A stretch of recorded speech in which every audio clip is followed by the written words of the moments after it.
maanta inaan bulshadeena oo nabadgelyo inay ku noolaadaan oo meesha u joogo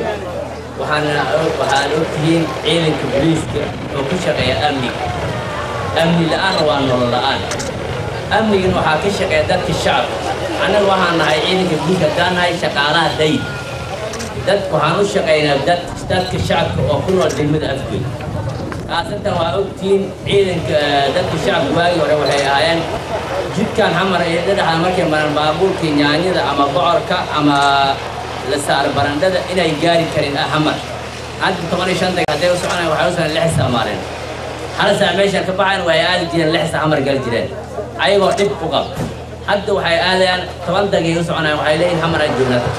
ciidanka taas waxaa mahadceeda iskale ciidanka khaasatan ciidanka daraawiish ayaa mahad ilaahay ku sugoo mahadceeda iskale waxaan kaloo mahad iskale maamulka gobolka oo ka shaqeeyay inay dadkooda nabad ku noolaadaan wax walba waxaa ka weyn nabad annaga waxaan rabnaa haddaan nahay ciidanka booliiska khaasatan saldhig wixii dhibaataa oo idin hay inaad noo soo wargelisaan oo habeen iyo maalin waxaan u taaganahay inaan idinla shaqeyn haddaa idinkaan nala shaqeyn wax aan qaban karna male shacabka oo ku nool degmada Afgoy waxaan rabnaa inaan nala shaqaystaan nimanka oo wax dilay waxaa dhalay dadka oo meesha degan waxaa idinka rabaa waa loo dhaqan celinaa ninkii wiilkiisa keen waxaa la keenaa meel lagu dhaqan celinaa ciidanka dowladda marka waxaan rabaa nin walow oo hooyooyinka waxaan ka codsanaynaa inay nin walow wiilkiisa dhibka nimanka dhibkooda waxaa dhalay hooyooyinka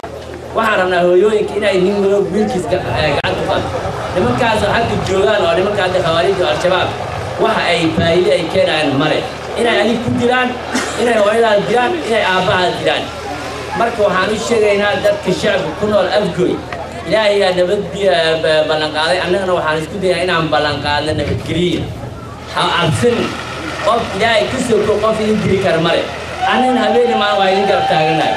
habbagan dadka shawirtii banaanka keen intaas waxaan ku soo gabagabeynaa gudoomiyaha ku-xigeenka gobolka wabilaahi tawfiiq